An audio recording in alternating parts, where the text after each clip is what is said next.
Hello, listeners. Welcome to the Postscripts podcast. I'm Karina Yakin. And I'm Mackenzie Ray, and we're your hosts. In this podcast, we'll explore storytelling, writing, and editing in all its various forms. We're excited to go on this adventure with you as we traverse through short stories and tackle the monster that is letting someone else read your writing for the first time. This is sure to be an adventure, so buckle in.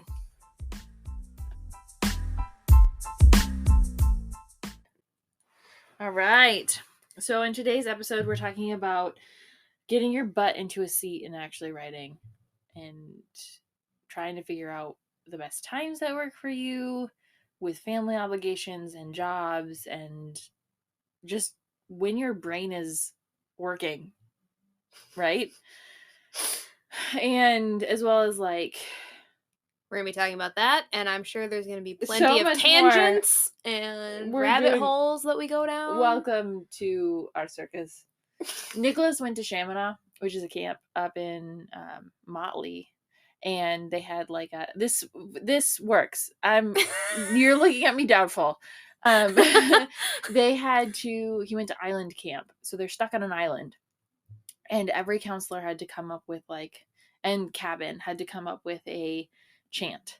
Okay. And his counselor would say, "This is my circus," and the kids would yell, "And we are his monkeys." There was also a cabin of girls that their counselor would yell, "I'm not a normal girl, I'm a pterodactyl," and all the girls would then screech. Nice. And I was like, "That's my favorite. That and the this is my circus, and these are my monkeys." Yeah, that's perfect. Nice. So I see. I told you it would fit. I didn't doubt you. Yes, you did. I gave you a look, but it seemed very not related to what we were talking about. We literally just got done laughing. I'm literally there are tears in my eyes. Still tears? Yeah. I feel like there's usually... It doesn't take that much to make you laugh so hard that you cry. It's not even laugh so hard that I cry. You laugh and cry. I just laugh and cry at the same time. Yeah. Who knew? Anyway, so doing the actual work of writing. Sitting down in staring at a blank screen. Yeah, the other morning you came over to watch Aurora, and I was like, I didn't do so well this morning, so I wake up at Brennan, my husband, gets me up at 6:00 in the morning, which really means that I get up at 6:20. And he used to make me coffee, but then coffee that early made me sick. And he'd make me granola and yogurt, and if I was really good, I got fruit. And it was very exciting when I saw kiwis in the bowl of my yogurt the other day. I was like, "Oh, I got kiwis!" It was fun. And then he goes to bed back to bed, and I get up and I write. But you came in to watch Aurora, and I was like, I didn't do so well. I just stared at the page. I maybe wrote 2 words, literally 2 words. And you said, I said that's part of the writing process. That's part of the writing process. At least I sure hope it is, because I do it all the time. Yeah. Don't let anybody tell you that staring at a blank page isn't writing. It is. It's writing. You have to tackle that beast. It's kind of intimidating. Yeah, especially if you have a really clear idea of what you want the story to be in your head. It can be you can be super excited to write it, and then as soon as you're in front of either a notebook or a blank Google Doc, dread sets in. Yeah, because I think it's the idea of okay, how do I get this really clear image of what I want in my head? How do I get that on the paper? Yeah. And have it be what I'm picturing. With the imagery, without I feel like you can write where you just put the imagery it's too much. Yeah. You just need to let the imagination of the reader. Yeah. But see, that's the part where you can freeze up then. Yeah. Because you're thinking about all those things. You're I want to paint this clear picture, but I don't want it to be too much. You want the reader to be active in the story. And sometimes what you're writing, it's not what you had in your head. And that's kind of an uncomfy feeling. And so then you just delete or erase what you just wrote. Right. And then you continue to stare at the blank page. Yeah. Yeah. There are stories that I've written where I've literally explained and she took a step forward and the calf muscle, I get so caught up in that stuff sometimes. Quivered as she crouched down. I'm like, that's too much. That's too much. Just let the reader be an active participant in the story. Or what I do is I start trying to narrate every single thing that's happening. Yeah. You don't need to do that. No. I get so caught up in it though that I catch myself Like, when I'm going back and rereading what I've written, You're like, I will catch myself doing that. It's an iceberg. All the time. It's an iceberg. Yeah. Yeah. So, if you're unfamiliar with that term, what we mean is that a story is like an iceberg. All you see is the tip and then the whole story underneath. Isn't that like a meme, though? I feel like everybody is. Maybe. Or there's something about, like, it's this iceberg, whatever, and then somebody does a deep dive on it. Yeah. Yeah. I feel like most people are familiar. Fine. Oh, okay. Don't need to get offended by it. We haven't had lunch yet. I'm crabby. I had grapes. I had 3 grapes. I ate most of them. Diet Dr. Pepper. I still really want Culver's. Yeah, we should probably get food after this. We'll see how coherent this recording is. This might be draft 1 of episode 2. This is called Swapping Tubes. Wouldn't it suck if the microphone just wasn't recording and we had another blank? It's green though. It is green. We're doing it. Great. Is. Yeah, so the backstory behind that is this is the second episode that we've recorded today. Yeah. The first episode, we tried to start recording multiple times, and we were getting nothing but a blank or a silent. Yeah, hold on, check the recording to see if it's actually recording, because if it says we went offline, that might be what happened. Technical difficulties. Oh, it's still recording. We're fine. Okay. We're good. Anyway, I'm just gonna put this up here. No, that's fine. It's the outline of our whatever. Anyway. I'm Super obviously hungry. We're hungry. Yeah. Okay. Anyway, we were talking about deleting stuff. What were we talking about before we were worried that technical difficulties were happening yet again? Or that we were too hungry to function. That's a technical difficulty, right? Just on a human level. It's on a human level. It's on a stomach level. So here's some advice. Don't write when you're super, super hungry. Oh, yeah, no. Because you'll start to be like, I have literally written while so hungry that I started to, like, describe the food that I wanted to eat. Or you just, like, forget what you start writing a sentence and then midway through you forget what you were writing. Yeah. I've done that so many times. I do that, but I think it's mom brain. Oh, no. For me, it's like if I haven't eaten or if something else distracting is happening. Yeah. I will forget mid-sentence what I was writing. Oh, yeah. Yeah. Have you ever, like, written and then you get interrupted and you literally have to, like, leave the room? Like, you can't. And you're mid-sentence and you come back, like, the next what day. What the heck was I writing? And you're like, where was this at? It's always, like, something weird. Yeah. Like, I reached my hand into my pocket and pulled out And then, what? A key? I've had... cheeseburger? I don't know. I can up the ante here because I've started a story and then left it alone for about 5 years. Love it. And there were no notes. Well, okay, there were minimal notes. Okay. Minimal notes. So I came back to it like 5 years later. And your notes aren't like my notes. Nope. Her notes are good, just for reference. Her notes are really good. Mine are bullet points that aren't always in full sentences. So I had those kind of notes, like maybe a paragraph. You're like, those kind of starting notes. over. No, okay. So I picked because I had to go back and look. It was like the sequel to. Oh gosh! It was this. It's the sequel to the Kachiru show that you started reading. Yeah. So just for reference, there's a time hopping character that does not have a linear storyline. Oh gosh! Amidst a bunch of other characters that do have linear storylines. And this was the sequel then that I came back to like 5 years later that I had only written like 1 page. Oh, gosh. And I had like maybe a paragraph of notes. And I'm like, I think I can piece this together. We're gonna try. Chug your Red Bull and... I can't do any. The only time I ever do energy drinks is when I'm babysitting, like in the middle of the afternoon, because I will start to fall asleep. Yeah. And I almost got whacked in the face by an action figure last time that happened. Gosh. And I was like, oh yeah, there's some energy drinks in the fridge. I'll just go steal one. Question for you. Yeah. That's how you pronounce that? I'm editing it for you right now. I cannot. I'm like, here's the thing. I think that's how you pronounce it. Is it? What is I looked it up. I believe it was a Japanese word, and I don't remember what it meant. But at the time, it does mean something. It makes sense. Yeah, it made sense. We're sure. Don't remember if I looked up the pronunciation, but that's in my head how I've pronounced it. So who knows? I call it Kitcheru. I could be completely wrong. We're all just gonna pronounce it differently now. That's fine. Yeah. I'm editing this for you at the moment. I'm on chapter 4, I believe. I think I just Is that the really long one? It's the omnibus. No. Chapter the 4. Is it the really long one? I'm halfway through it, so it's. Is it called Like a Hole in the Head? With the headaches? No, I'm not. No, the detective is just. Oh, the detective. Okay. So maybe I'm on middle of chapter 3 then. Maybe. I don't actually remember. Who knows? Anyways, I'm going through and I'm reading it because how I edit is I'll make like little notes, but I try to really read through the whole thing first, and then I go back through and I'm like, for this particular story, that's what you need to do, because it's like 15 stories in one. Right. So they all the chapters kind of seem to be stories that are not connected to each other really, and then gradually see that. Yeah. Other than like it's in the same universe. Right.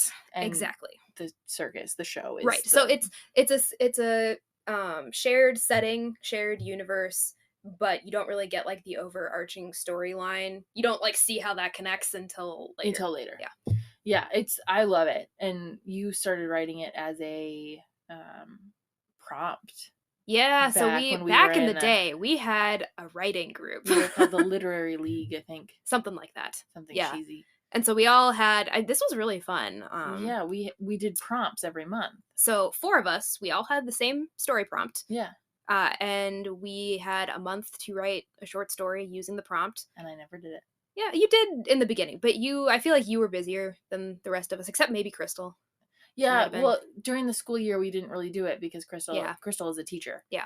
And she also is. I still did it, though, because I remember I was like, okay, I know exactly how long it took me to write this book, because, like, it's 1 month per chapter, essentially. Right, and Annie did she was pretty good about it. She was pretty good about it, but me and Crystal during the summer could do it a lot better than I could, or the fall, too, because there was speech season hadn't started yet. But anyway, it was really fun to see what different people wrote using the same prompt. Yeah. Because we all had the same prompt, but we wrote vastly different things. And we're all very different people. Yes. Yeah. All very different writing styles as well. And Yeah. Yeah. So it was fun. It was interesting. And I've kind of tried to, so I'm trying to write the sequel to that now. Yeah. And I kind of want to do the same thing again, because interestingly, well, maybe not interestingly, it seems maybe kind of obvious that when you don't have control over the prompt that you want, but you're trying to make it part of a continuous story, you have to get creative about how that prompt fits in. So I feel like I maybe did things differently for that story than I would have if it had just been me writing it, because I was trying to like fit in a story prompt. Right. But I enjoyed that. And so I'm kind of trying to recreate that now. I have a list of, I should share it with you. I have a list of prompts for the sequel, and my brother Jack picked out the first one. Nice. So yeah, still working on chapter 1. It's definitely not going to be 1 month per chapter. Yeah. like the first book was. But you're also working on other things at the same time. Yeah. That's a big long tangent. Yeah. It's interesting how stories kind of have a life of their own, in the way that like remember when I plan out a story, all of a sudden I'll be like, oh, it's not like I think this is the way this character should develop. It's like the character is gonna develop this way. Like it has to be this way because that's how the character wants it. You know? Yeah. They become real to us. Oh yeah, I remember specifically in a book that I finished writing. I remember you were in the room. It was the first book I had ever successfully like completed writing. And when I had been planning this book in my head, and even as I was writing it, there was one character who in the planning of it was going to be a lot more evil and not sympathetic than he ended up being. Oh yeah. And Which story was this? This was Changeling. Yeah, okay. Yeah, so there's a character named Rush in that story. And I mean, he is pretty like not a good person. Yeah. But he ended up being slightly more sympathetic. Like, he was going to be a lot more evil. Yeah, like straightforward, this is a bad dude. Straightforward bad dude. Instead of, like, morally gray. Yeah, and then he ended up kind of just being a morally gray character. Yeah. So, yeah, it is funny how those things happen. Right. It was not intentional on my part. It just happened. I remember in high school planning a story that I'm trying to restart, but then I realized that in a fit of anger of not being able to write it like burned all of my Oh, notes on it. keep your old Keep story your drafts, old keep your story notes, drafts. even if you hate it right now. Do it. Just keep Years it. down the road. You will regret it. I remember we tore apart my house trying to find it. Yeah. We did not find it. No. We found the notebook, and then the pages were missing. Yep. And just this idea that this character was going to love this specific other character, and I had not planned it that way. Ah, okay. Like they were going to fall in love, and I was like, oh. But it makes sense. Like it just fits. It's like a puzzle that finally fits. Isn't that great when aspects of a story like suddenly just fit together? Yeah. In a way that they hadn't before. That would be the other reason to like keep old story drafts, keep old story notes, even if it doesn't work, and you just decide to scrap it, you're not going to continue writing it. Keep the draft, because I can't tell you how many times I've cannibalized old stories for new ones. So I just I'm like, we're going to take the setting here. Yeah. We're going to take this character in particular, and we're going to shove them into here, and that's what made the story work. Is cannibalize the right word for that? I think so. Because you can cannibalize something for parts. And yeah, I suppose. Yeah.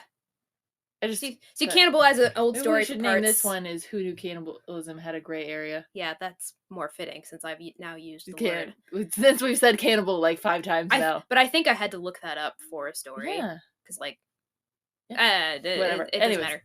I could totally be wrong. Don't take my word for it. We're not experts or anything. So what's the best time for you to write? So for me specifically, I end up doing like a lot of like planning and marketing stuff in the morning sometimes, just because I hate doing that, and I know that I'm more productive in the mornings. I also find myself, specifically when it comes to writing, in the evenings, like before I go to bed. That's when I get like a second wind. Sometimes I'm like, ooh, I want to write now. Worst time for me, middle of the afternoon. Absolute worst. I am not productive at all in the middle of the afternoon. I will muscle through it, but like that's definitely the toughest time of day for me. Interesting. So I used to be a morning person, and in college I would get up at 5 o'clock in the morning and write a paper that was due at 7. Oh no, I'm not that kind of morning person. Like I'd write like an 8-page paper in 2 hours. That is and insanity. Still get at least a B on it. I would do that, but like the night before. I couldn't do it. No, I had to do it in the morning. But now that I have a 5-month-old and almost teenager, one teenager and an almost teenager, you need sleep. I need sleep.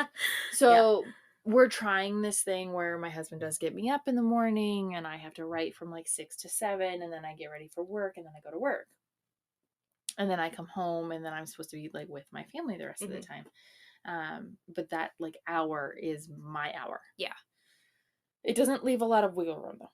It doesn't. Because like in order to write, you also need to read. That is very true. It's weird how those two things are connected. Well, how do you learn if you're not also No, exactly. delving into someone else's work and seeing how someone else does it? It's like you have to know the rules in order to break them. Well, and for me especially, because it's been forever since I took an English class or an editing class, writing really helps me brush up on those quote-unquote rules, even if it's not like a conscious thing. Like you can, that's essentially how I like taught myself to tell stories, is by reading other books and like just unconsciously learning the structure even before we talked about the craft of storytelling in school. Right. It's like in sports watching replays of the opposing team. You can unconsciously pick up on a lot of things. Yeah. And so there's not a lot of time for me to be like, I'm going to read for half an hour and then I'll write for an hour. Yeah. And then, you know, you never are sitting down and writing straight for an hour. No. Like, it doesn't happen that way. There's distractions. There's staring at a blank page. There's... Even for me, who does not have, like, a family, I don't have kids. Yeah. There's still no such thing as writing for an hour straight. No. I can do, like, sprints. Like, I found this immersive YouTube channel where it's, like, immersive writing. And so you sprint for 25 minutes, and then you take a 5-minute break. You sprint for 25 minutes, and you do that 4 times. Yep.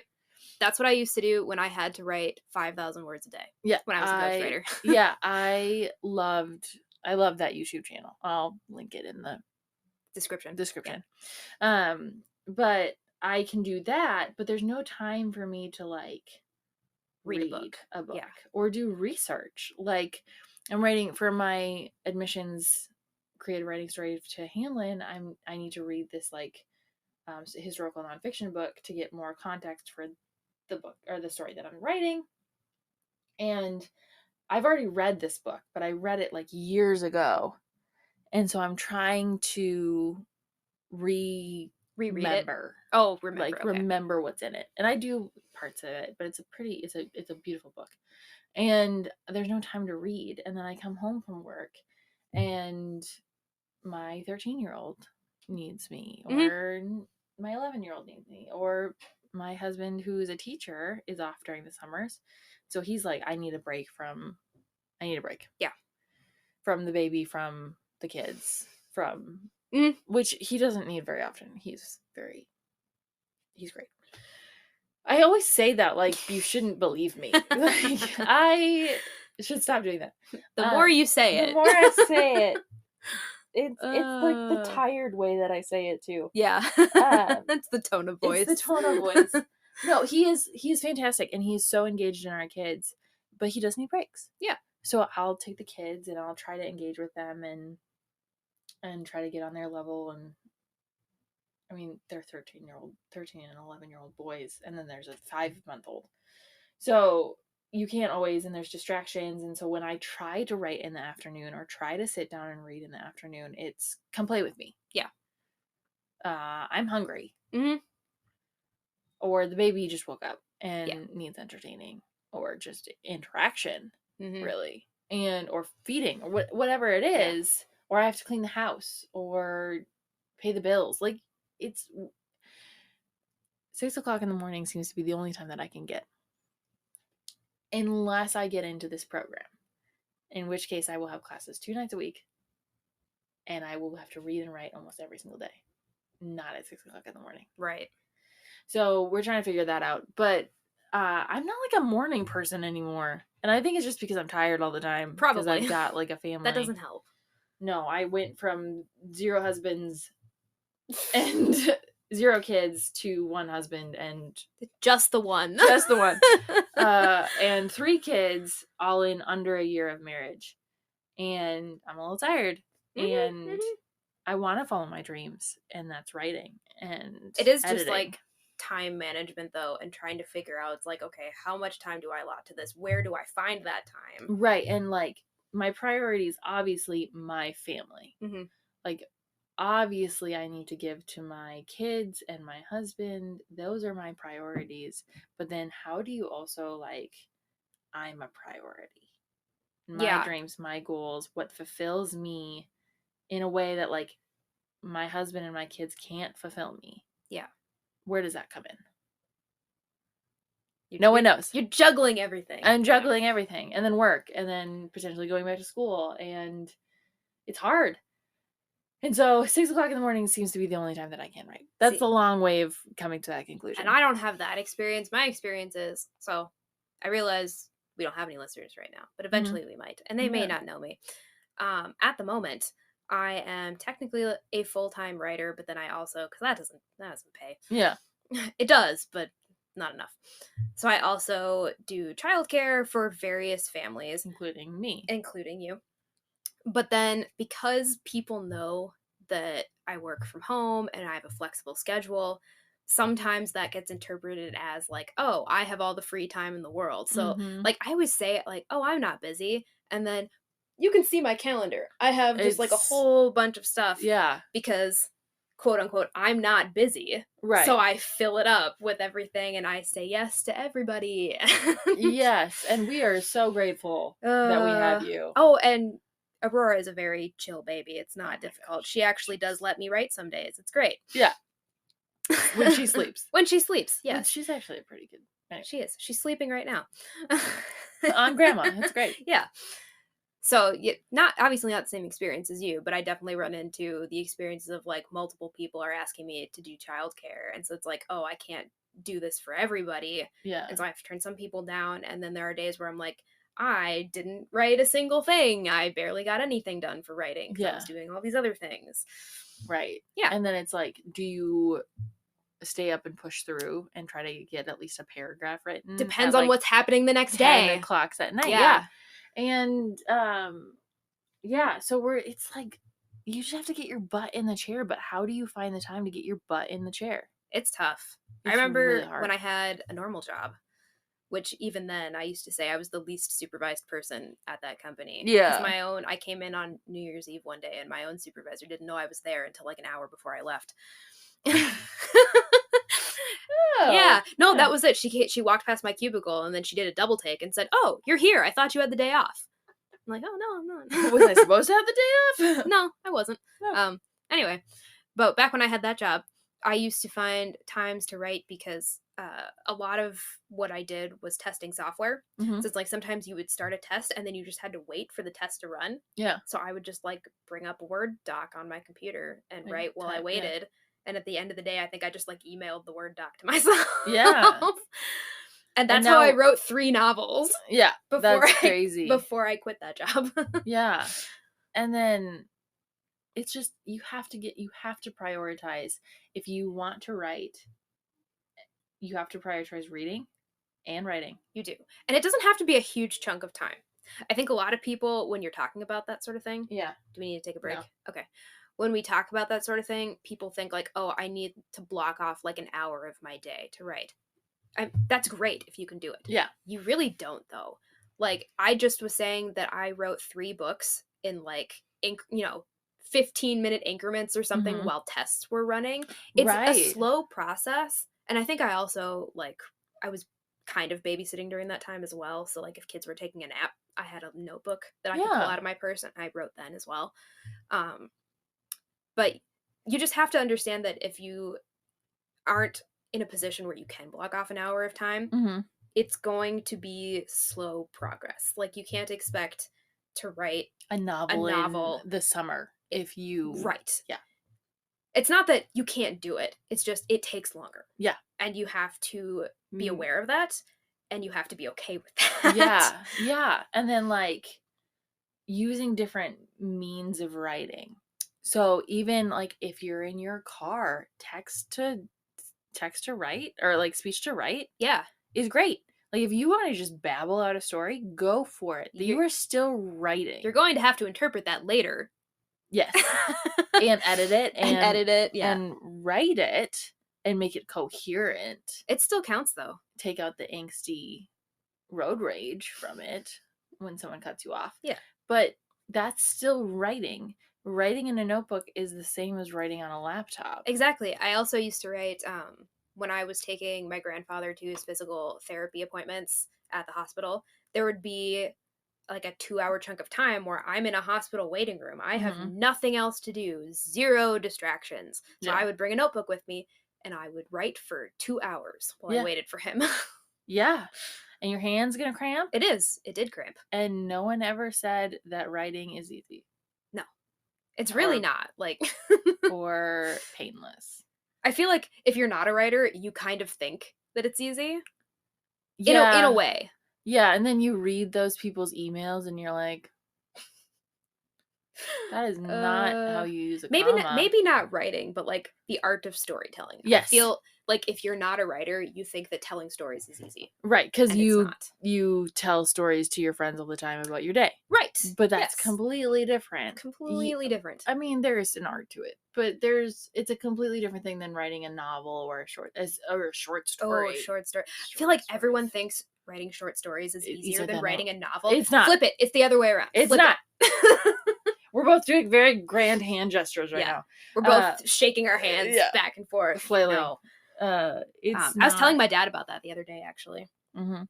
Because I've been writing more short stories this year than I have in many years. It's an art. It is. You can't just, you don't have the wiggle room to like world build or develop a character. You drop them in and you hope that the reader's interested. And you really have to be nitpicky about what you keep. We did take a break. We ate. We switched locations, so hopefully we won't have people walking in on us, but we might. We might. That's fair. A baby could start crying. Oh, speaking of which, the door creaked. I remember sleeping over here one night, and your house makes noises in a way that my house growing up didn't make noises because it was a newer construction. And I remember like waking you up in the middle of the night and being like, I'm terrified. And you're like, it's just the house. That I had multiple friends that were freaked out sleeping here because like you could hear the refrigerator running, you could hear everything. Yeah, everything. Like the creaking of the house just creaks and groans. It does. Yeah. And now it's like comforting.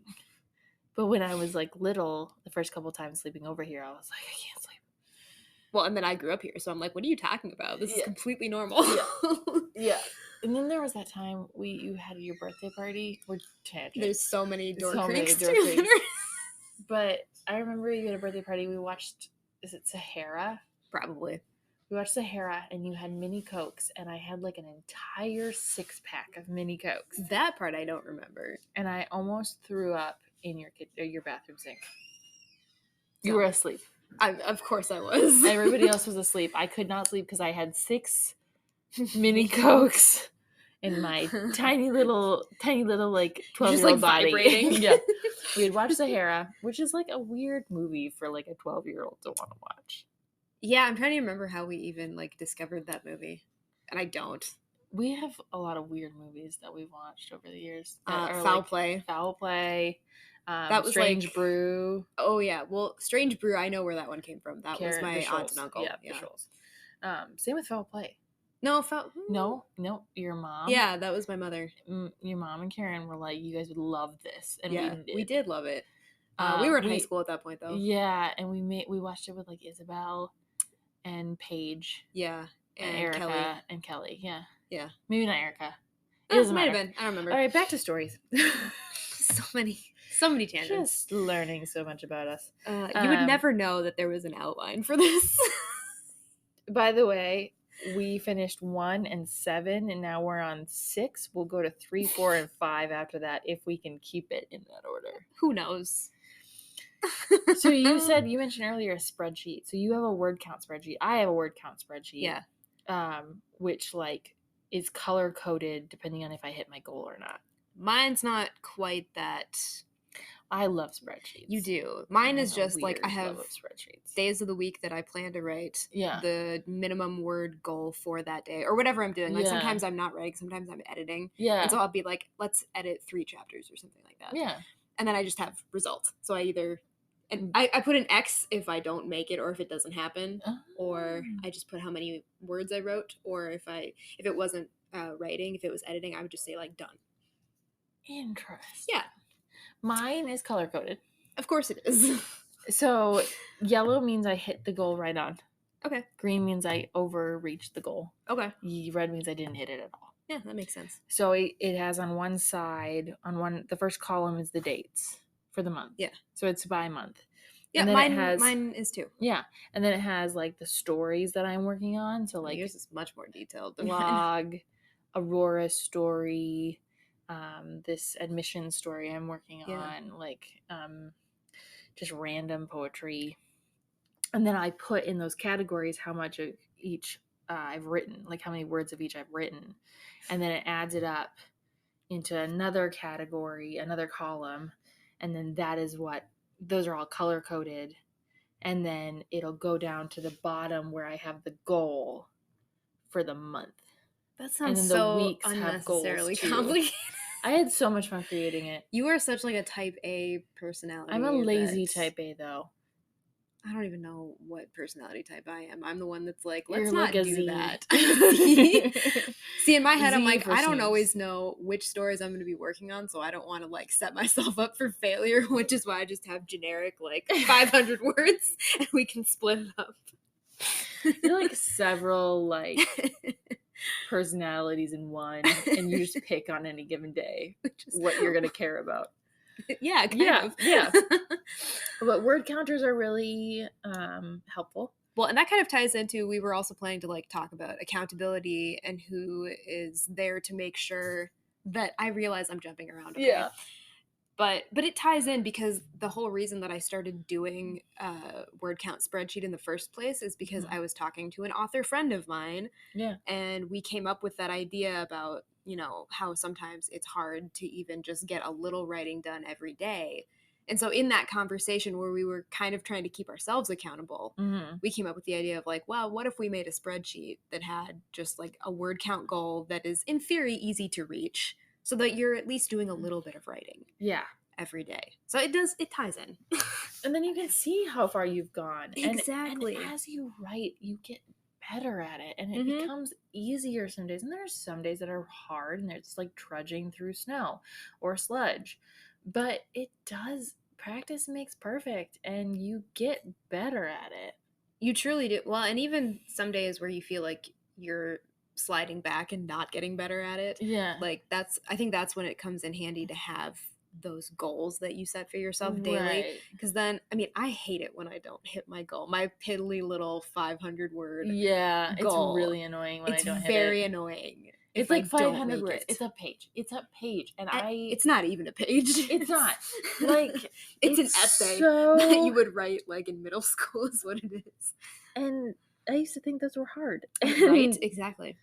And I can rattle that off no problem. It takes me maybe 20 minutes to write 1,000 words. No, 500 words. It makes me maybe 20 minutes. If I'm doing sprints, if I don't have distractions. If I don't have distractions, I can write 500 words in at least 20 minutes. Do we need to explain what sprints are? Because I didn't know what they were back when I found out what they were. I was doing like my ghostwriting gig. And I didn't know what sprints were. Sprints are no distractions. You set a timer. And you write that entire time. And you don't go back, you don't revise, you don't edit, you don't correct your spelling. You just write. You word vomit it out. Yep. You just go. That is sprints. That's a sprint. Yeah. So if I'm sprinting, I can write probably close to 800 in 20 I minutes. think It's not that it's good. No, it's not good. Back when, not you specifically, I mean in general. But back when I was doing sprints, when I had to write like 5,000 words in a day, I think I could do like 600 words in 30 minutes if I was like really trying. And that's only if I'm writing something I really want to write. I'm in the zone, like the words are flowing. Like that's prime time right there.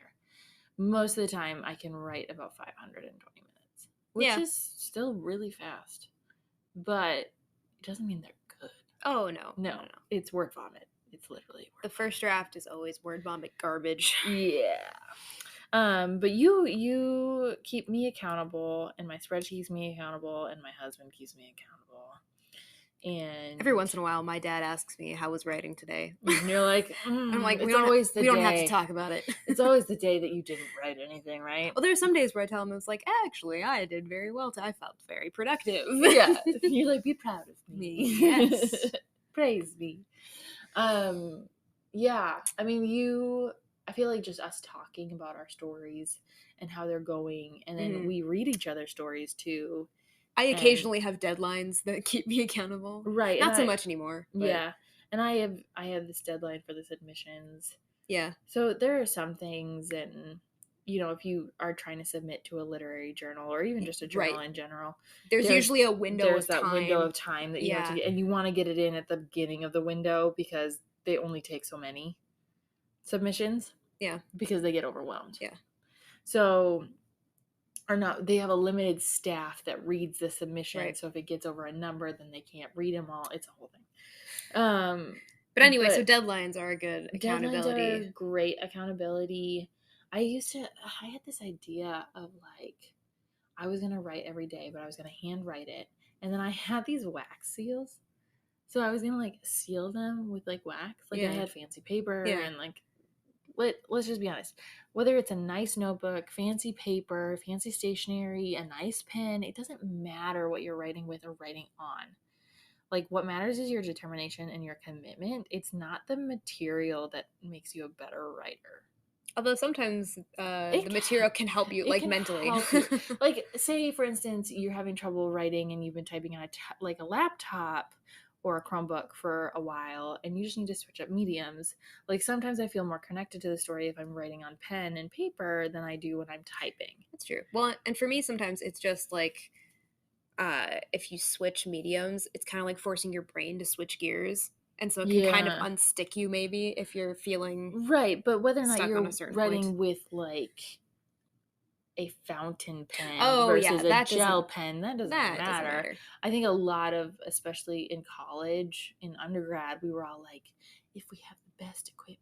No, like, if you're going to write with whatever you've got. See, I did not have that experience because I was in with all the practical writers. Yes, you were in with the smart scientific we were writers. not pretentious. And I was in, Yep. snobs. Yep, you were with the snobs, and I was with snobs. the working class man. The We're all- plebes. Yep, pretty much. We're all like, what are we going to do with this when we're gone? And you guys were, like, drinking your nice coffee and... Oh, yeah. Yep. Macchiatos. Oh. On MacBooks. And Yeah. when a Chromebook will do. Like, it doesn't matter what you're writing on. And it matters your commitment and your dedication. Commitment's become a really big thing in our house right now because the boys had trouble with baseball this year. They didn't want to go to practices. They didn't want to go to games. It was really hard for them. So we were trying to teach them that commitment means doing something even when you don't want to do it. That is true. Well, and then not necessarily in this case, like, not wanting to do it, but if you are working with, like, an indie publisher, or even, like, if you somehow get in with a larger publishing house, there's a contract. There's your commitment. They will nail you to the wall if you do not meet your obligations to the contract. So, I mean, the publisher that I'm currently working with, they're fairly easygoing. Yeah. They're enjoyable to work with, but, like, you still have a contract that you sign and date, and you still have to work within those parameters. Yep. And they've dropped authors who did not honor contracts. Yeah. So even small indie publishers will boot you. They will boot you. And it's also like being accountable to yourself. Like, if you want to be a writer, what makes you a writer isn't being published. It's not your fountain pen and your MacBook. Like, and your beret. I don't know. Being a writer means that you're writing. Yep. That's it. Like, there's no other standard. Like, there's no other definition. Everyone feels imposter syndrome. Oh, yeah. Everyone. Everybody feels imposter syndrome. Everybody feels like they don't know what they're doing, or they're not good enough. Or they're not a real writer. They're not a real writer. Yeah. But the only definition of a writer is that you are writing. Something. Doesn't matter what it is. Yeah. Doesn't recipe. Matter. I mean, it could just be a journal that's meant for only your eyes. You are a writer. Like, that's it. That's my soapbox. Like, okay. Yep. You can step off it. We got it. Step off of it? Yep. You can step off your soapbox. That's fantastic. Okay, let's talk about distractions versus inspiration. I'm just jumping ahead. We're just going. You listen to music. You make playlists. I do make playlists. Whatever song or whatever story you're writing, right? So I don't do that for all of them, but sometimes, just like if I want to, I have like a fantasy writing playlist. Yeah. That's just if I'm writing something more fantasy, whimsical, whatever, I can put that on. It doesn't necessarily go with that particular story itself.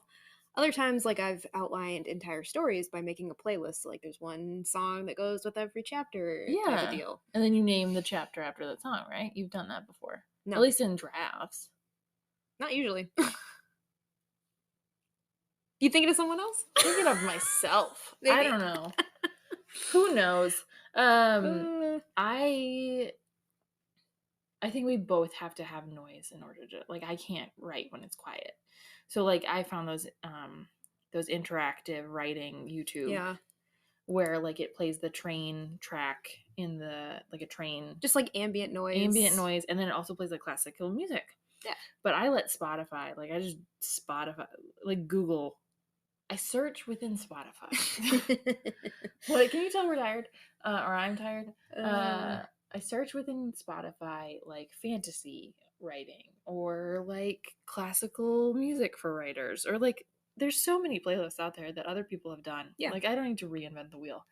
But I can't have quiet. So that helps. Like, there's something about other people's creative masterpieces or their works that just help almost jumpstart your own creativity. Like, it's almost like they feed off of each other. Well, and if I found, so I can, like, kind of have TV shows on in the background Mm-hmm. while I'm writing. Yeah. But typically they can't be drastically different in genre Yeah. or it becomes harder to write. Yeah. I can't do movies or TV shows in the background. I wish I could. I would get through so many TV shows if I could write in the background. I can't. I will write down the exact words they're saying. I've noticed too that like when I'm struggling to write something, if I switch what I have playing in the background to like either a specific genre of music or just a different TV show that's more in line with the genre that I'm writing, Yeah. it immediately becomes easier. Yeah. I can see that. It's weird how it interferes. Yeah, I can't. Like if I'm trying to write something super serious and I have a sitcom going in the background, there's no way. It's hard. But I can't believe you can do that. I can't listen to words.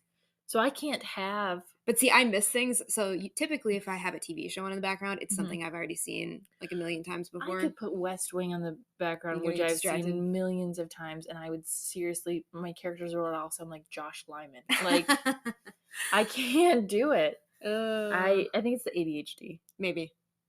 Yeah. I don't have ADHD. Can you tell? So our processes are a little They're very different. But we're also, I mean, as much as we joke that we share a brain. You have the ADHD part. I didn't get ADHD. Well, that sucks. Yeah. What? You can keep it. I don't feel the need to take it from you. We'll give it to someone else. Yeah. So, and then the same with sound machines. Like if I have white noise on, it helps a lot more. I don't use sound machines. I use like the fire crackle. Oh, okay. So I guess I like sound machines do that, but like tracks. Yeah. So I have like a YouTube playlist that's just titled ambient. Yeah. And so I have like lo-fi beats. Yeah. I've turned those on before. Yeah. I like songs without lyrics, like without someone singing, because then I will literally see. I sometimes do. I feel like that helps me more if I need to be in the zone. If I already know what I'm going to write and I just need to not be distracted. Yeah. Songs without lyrics help. But like if I am still crafting the story, typically songs with lyrics that I like carefully curate into a playlist, that's what really gets you going. And if I read beforehand, like I'm listening to a audiobook now, and it's almost like that's after I listen to the audiobook. Not that I'm like writing in her style of writing. It influences you though. It influences you, and it's easier to like, oh, this author was really good at like you can pick out things you like about an author's style and like try to see how it could fit into your style. Right. That was like an entire class I took was style. And you just mimicked. I have no idea. That is so interesting to me because I don't even know that I could pinpoint like what my style is of writing, but I don't even know that I could. I don't know that I could mimic another author's style. I am really good at it because I took a class on it. But see, that's why I find it fascinating because I'm like, I don't think that's a skill that I have in me. Right. It's so interesting. I remember I read Furiously Happy by I know who that is, but we should try and remember. Jenny something. We will link it in the description. We'll figure it out later. It's so funny. It's about she has some mental diagnoses. It's nonfiction. So she's just telling her life, and she's really funny, and it's very like stream of conscious. If I like when I was reading that, that's all I wrote was stream of conscious. It was like the ridiculous. That's true. If the style is drastically different, then if it's noticeably like this is a style, then I'll find that I get influenced by it. But like if you set two pieces of work in front of me by different authors that I knew, and it's not like it's not like a work of theirs that I'd read before, I don't know that I could tell you who wrote what. I don't know that I could pick it. I don't know. See, I can pick up elements of my own style. Like, I like to say things in threes. That is fascinating. If you asked me, said, what is your writing style? I don't know what I would tell you. I don't know what I would say. That's interesting. Yeah, but I also feel like I've experimented too. So I don't actually know what my style is. Yeah, and I think that's really healthy.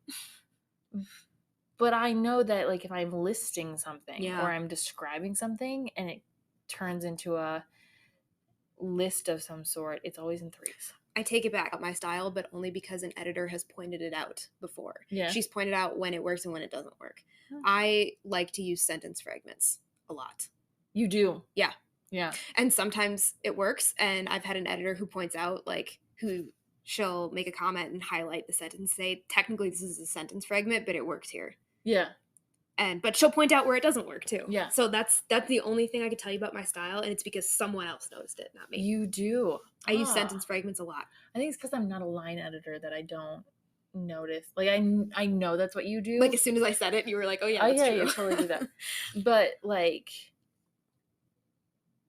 it's the feeling. And I don't know why I do that. I'm very much like, I think it's because I studied practical writing rather than like the creative side of things. Where it's like sentence structure is exactly more important. I've described myself as more of like an intuitive writer, where it's like most of the things that I do unconsciously. Yeah. And sometimes I do plan things out really right. Like you're detailed. You're not gonna go through a line and be like, this needs a fricative in it. Like, I don't even know what that is.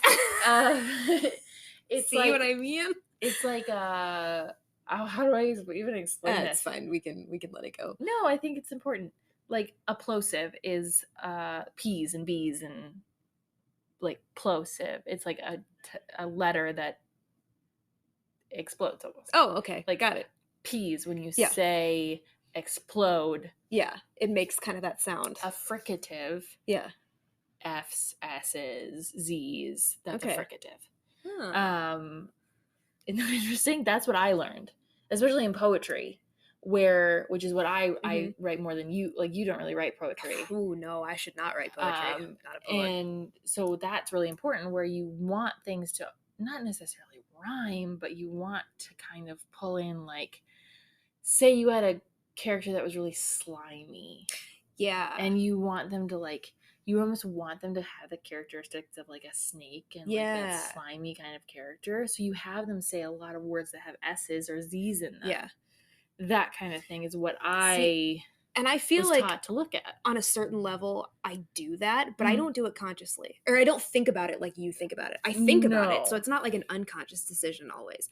But I'm not thinking about it in the same like academic terms. This has to be this way because that's what literature this is embarrassing to admit, but we were talking about our writing group earlier, and we mentioned Crystal, and she's a high school English teacher.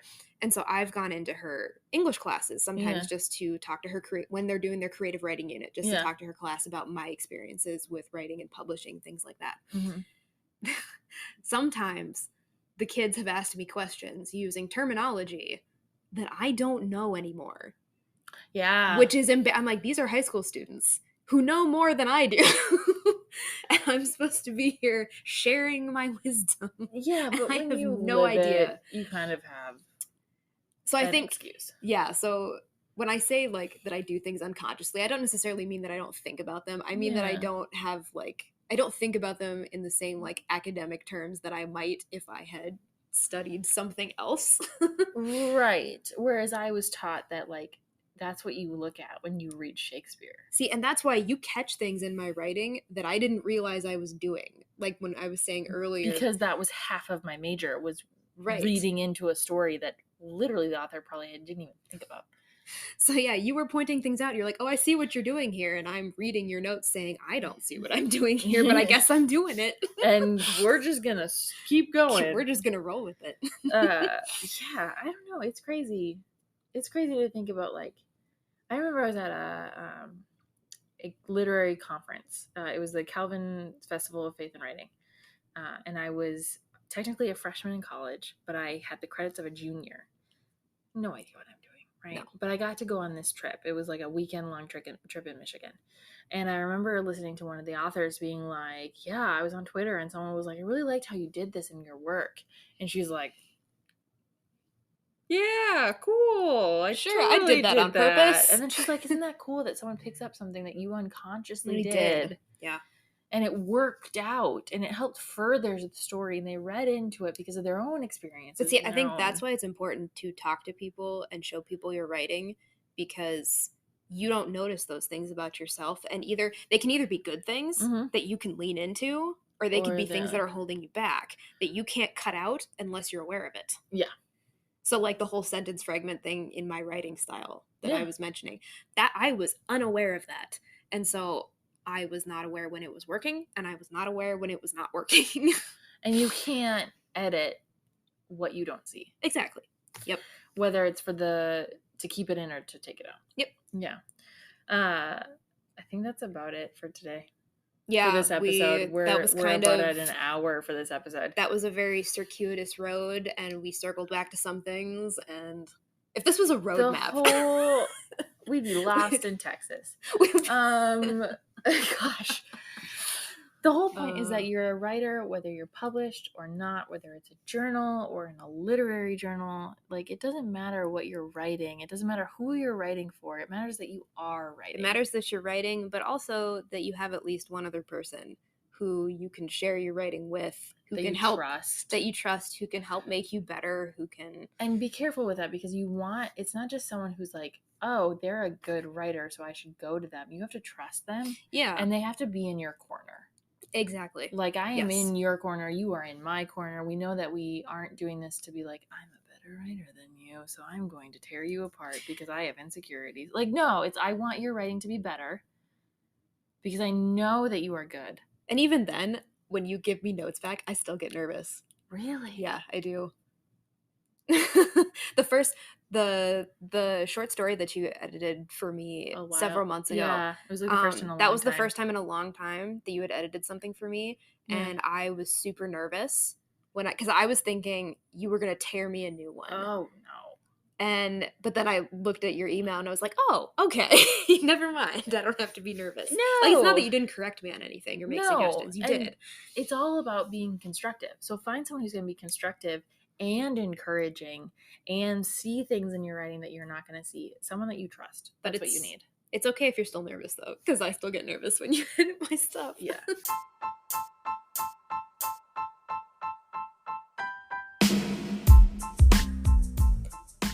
Thank you for listening to us ramble about stories. We're so glad you joined us.